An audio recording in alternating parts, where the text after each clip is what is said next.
நம்ம மாண்புமிகு முதல்வர் ஜோசப் விஜய் அவர்களை வந்துட்டு நிறைய பிரபலங்கள் இதுக்கு முன்னாடி வந்து சந்திச்சிட்டு இருந்தாங்க.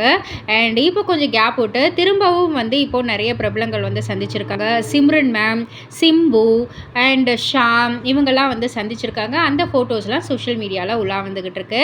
அண்ட் இவங்க கூட வந்து நடிகர் விஷால் அவர்களுமே வந்து சந்திச்சிருக்காரு. ஆக்சுவலாக பொதுவாகவே வந்து நம்ம விஜய் சாரை வந்து பார்க்கக்குள்ள எல்லாருமே வந்து பொக்கே கொடுக்குறாங்க, சால்வை போத்துறாங்க.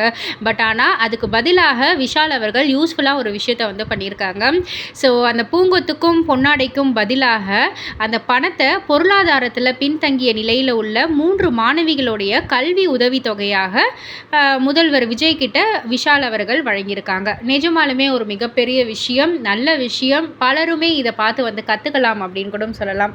ஸோ இதை பற்றி நீங்கள் என்ன நினைக்கிறீங்க? உங்களுடைய கருத்து என்ன அப்படின்றத கீழே உள்ள கமெண்ட் பாக்ஸில் குறிப்பிட்டு சொல்லுங்கள். மறக்காம சேனலை சப்ஸ்கிரைப் பண்ணி பக்கத்தில் உள்ள பெல் ஐகானை கிளிக் பண்ணிவிடுங்க.